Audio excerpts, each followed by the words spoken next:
Good morning बच्चों, आपका स्वागत है मेरे यूट्यूब चैनल वीर फिजिक्स क्लासेस में। आज हम बात करेंगे 12th क्लास की यूनिट नंबर 4B, जिसका नाम है अल्टरनेटिंग करंट, जिसमें आज हम बात करेंगे AC circuit containing resistance only. तो ये जो आर्टिकल है ये इम्पोर्टेंट है क्योंकि आगे हमारे पास जो है एलसीआर सर्किट आएगा जो कि बहुत इंपॉर्टेंट है, उसमें इसका क्या होगा, यूज होगा। तो एसी सर्किट कंटेनिंग रेजिस्टेंस है, इसके बाद हम AC circuit containing inductor, AC circuit containing capacitor, हम इन तीनों की बात करेंगे सेपरेटली, फिर हम इनकी बात करेंगे कंबाइन में। ठीक है, वो इसके लगातार वीडियो है, वो बनाई है मैंने। तो आइए अब हम बात करते हैं AC circuit containing resistance only. तो यहां पर हमारे पास ये एक एसी सर्किट है जिसको एसी सोर्स से जोड़ा हुआ है। क्लियर? तो यहां पर एसी सोर्स है, ये इसका सिंबल होता है एसी सोर्स का। इसके साथ ये हमने रेजिस्टेंस जोड़ा हुआ है, केवल क्या जोड़ा हुआ है, रेजिस्टेंस जोड़ा हुआ है। क्लियर? तो यहां पर हमारे पास क्या है कि हम मानते हैं कि लेट या suppose the alternating EMF supplied is represented by this one, यानी E that is equal to E naught sine omega T. ये इक्वेशन है जिससे हम ईएमएफ को क्या करते हैं, रिप्रेजेंट किया जाता है, जो कि मैंने इस यूनिट की इस चैप्टर की जो फर्स्ट वीडियो बनाई थी उसमें आपको समझाया था कि अल्टरनेटिंग करंट या ईएमएफ से कैसे रिप्रेजेंट करते हैं। तो I that is equal to I naught sine omega T, इसके बारे में बताया था। ये आपके पास इंस्टेंट करंट है, ये आपके पास पीक करंट है, ये आपके पास ट्रिग्नोमेट्री फंक्शन, और ये ओमेगा है उसके फेज के बारे में बताता है। तो इसी प्रकार यहां पर ई है, ये क्या है आपके पास इंस्टेंट ईएमएफ है, ये पीक ईएमएफ है। क्लियर? तो ये यहां से जो ये एसी है, एसी का जो सोर्स है वो क्या सप्लाई करेगा बेटा, करंट सप्लाई करेगा। क्या करंट सप्लाई करेगा, करंट। तो यहां पर आपके पास जैसे ही सर्किट में से करंट सप्लाई होगा तो ये जो एंड पॉइंट है रेजिस्टेंस के, क्या है, रेजिस्टेंस के जो एंड पॉइंट्स हैं, इनके थ्रू जो है वो पोटेंशियल डिफरेंस है वो डेवलप हो जाएगा। क्या हो जाएगा, पोटेंशियल डिफरेंस है वो डेवलप होगा, जो कि ओम्स लॉ के अकॉर्डिंग आपने पढ़ रखा है, V that is equal to किसके बराबर होता है, आई आर के। तो यहां पर पोटेंशियल, क्योंकि करंट है और रेजिस्टेंस है तो पोटेंशियल डिफरेंस तो क्रिएट होना ही है। क्लियर? तो वो पोटेंशियल डिफरेंस ओम्स लॉ के according V is equal to किसके बराबर होता है, आई आर के। तो यहां पर आप लिखेंगे the potential difference develop across R will be I R, किसके बराबर होगा, आई आर के बराबर होगा। आई करंट और आर क्या है, रेजिस्टेंस। तो इसकी वैल्यू जो है वो इस ई की जगह रख देते हैं, क्या कि I R that is equal to E naught sine omega t. Clear हुआ या नहीं हुआ कि यहां से आपके पास करंट आया तो ईएमएफ है, ये पोटेंशियल डिफरेंस है वो क्या होगा, डेवलप होगा। तो ये आपके पास ईएमएफ है, इसी के बराबर होगा, तो इसकी जगह हमने क्या पुट कर दिया, आई आर। क्लियर? तो हमने यहां से I that is equal to E naught divided by R, इस आर को इसके नीचे ले गए, यहां हो गया साइन ओमेगा टी। क्या हो गया, I is equal to E naught by R sine omega T. अब यहां पर क्या होगा बेटा, I that is equal to E naught by R. तो जैसे ओम्स लॉ में आपको बताया V इज इक्वल टू क्या होता है, आई आर। तो यहां से आपके पास जो आई है वो किसके बराबर हो जाएगा, V बाय आर के। आई है वो किसके बराबर हो जाएगा, V बाय आर के। तो यहां पर E क्या है, मैक्सिमम ईएमएफ, ये E क्या है, मैक्सिमम ईएमएफ डिवाइडेड बाय क्या हो गया, रेजिस्टेंस। तो maximum EMF divided by resistance है, तो ये भी किसके बराबर आएगा, मैक्सिमम करंट के बराबर आ जाएगा।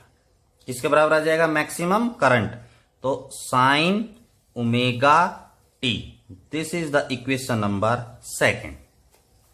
यहां से आपने क्या ऑब्जर्व किया, हमने यहां से देखा कि हम यहां से ईएमएफ की इक्वेशन है वो लेकर चलते हैं, और रेजिस्टेंस के हिसाब से हमने इसको किस में कन्वर्ट कर दिया, करंट की फॉर्मेशन में कन्वर्ट कर दिया।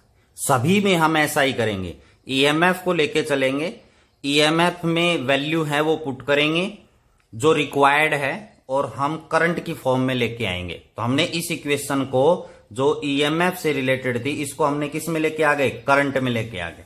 तो ये इक्वेशन नंबर हो गई सेकंड। क्लियर हुआ या नहीं हुआ? तो अब हमारे पास जो है क्या है कि एक फेजर डायग्राम के बारे में बात करेंगे और फेज डिफरेंस के बारे में हम डिस्कस करेंगे आज यहां पर, जो कि बहुत इंपॉर्टेंट है, ध्यान से समझना है। +1 के अंदर आपने फेज डिफरेंस पढ़ा होगा। Phase difference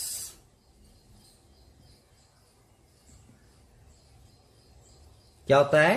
phase difference. Phase difference जो है मतलब एंगल का उसका कितना डिफरेंस है। तो जैसे हम यहां पर बात करते हैं, ये फर्स्ट इक्वेशन और सेकंड इक्वेशन, फेज डिफरेंस का पता लगाने के लिए यहां पर कुछ बातों का ध्यान रखना है। क्या? देखिए, यहां पर ईएमएफ है, यहां करंट है तो सेम। ये क्या है? ईएमएफ मैक्सिमम, यहां मैक्सिमम करंट है, यहां साइन है, यहां भी साइन है। क्लियर? अगर यहां पर ट्रिग्नोमेट्री फंक्शन है वो क्या होने चाहिए? सेम होने चाहिए। अगर अलग है तो इनको आप क्या करेंगे? सेम करेंगे फेज डिफरेंस निकालते वक्त। यहां ओमेगा टी है, यहां भी ओमेगा टी है, तो आपने क्या देखा? ट्रिग्नोमेट्री फंक्शन क्या है? सेम। एंगल है वो क्या है? सेम।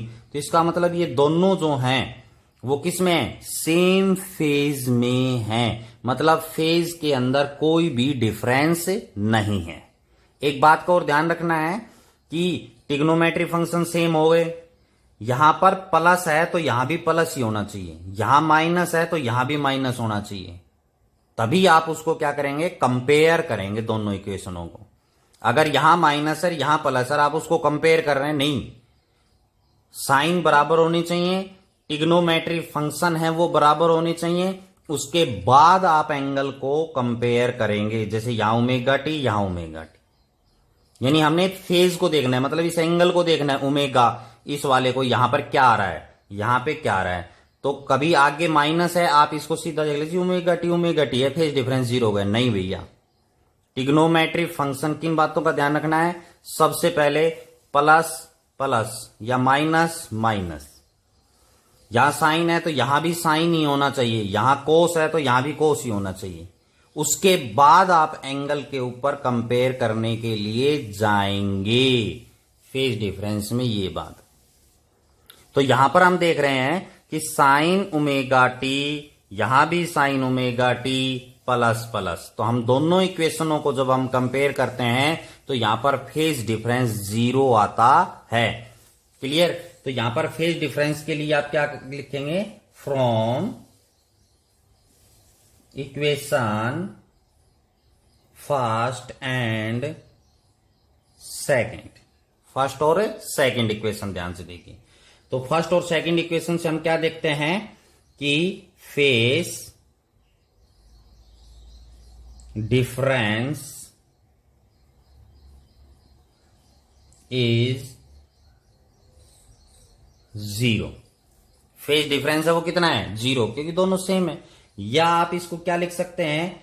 या इसको हम लिख सकते हैं और ईएमएफ, या you can say that voltage, आप क्या कह सकते हैं? EMF and current are in the same phase. कैसे फेज में है? सेम फेज में। तो हमने यहां से देखा कि AC circuit containing only resistance, उसमें ईएमएफ या वोल्टेज और करंट है वो दोनों किस में है? सेम फेज में होते हैं। मतलब इन दोनों में फेज डिफरेंस कितना होता है? 0 होता है। कोई फेज डिफरेंस नहीं होता है, सेम फेज में होते हैं। इस बात को ध्यान में रखना, ये एक इंपॉर्टेंट पॉइंट है। ईएमएफ या वोल्टेज या पोटेंशियल डिफरेंस जो है वो और करंट दोनों क्या होते हैं? सेम फेज में होते हैं जब AC circuit containing only resistance है। क्लियर? तो यहां से हमने फेज डिफरेंस, तो ये किस में है? सेम फेज में। तो उसके बाद आपने बेटा यहां पर जो नेक्स्ट स्टेप फॉलो करना है, हर एक में लिखना है, वो क्या लिखना है? Phasor diagram. फेजर डायग्राम क्या बनाना है? फेजर डायग्राम जो है वो आपने बनाना है। तो क्या होता है ये फेजर डायग्राम, ध्यान से देखना है। पेपर में जब है ना क्वेश्चन आता है तो उसमें लिखता है कि एक्सप्लेन या draw the phasor diagram.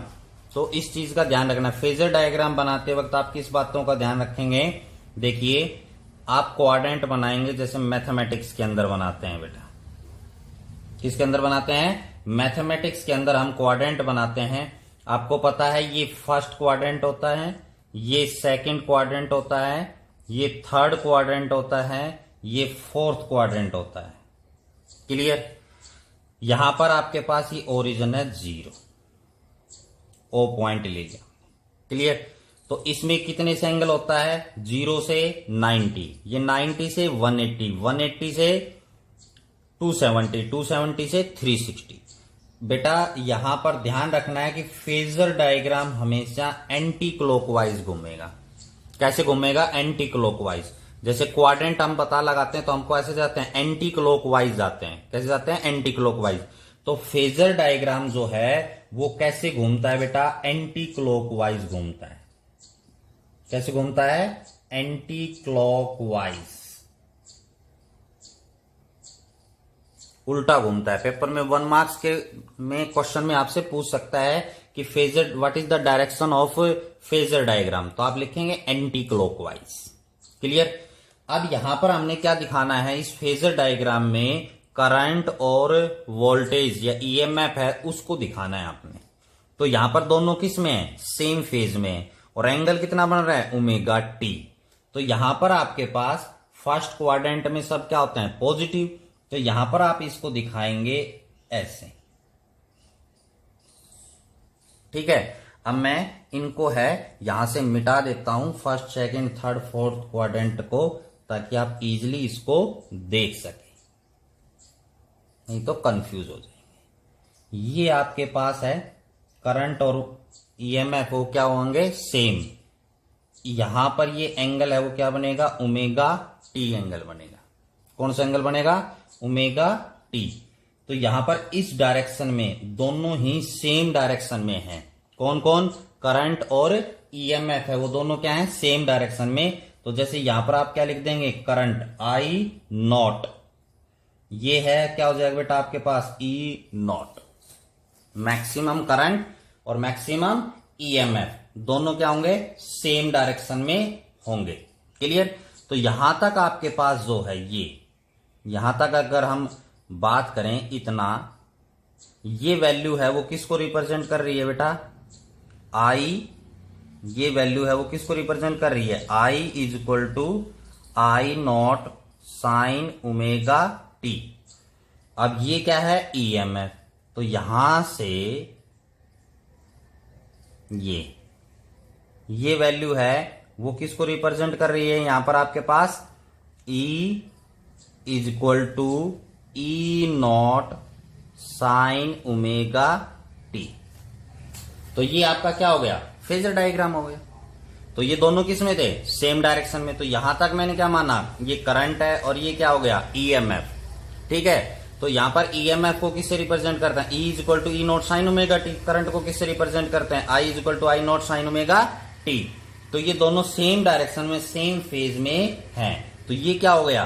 Same direction में दिखा दिया। तो ये क्या हो गया? Phasor diagram. क्या हो गया? Phasor diagram.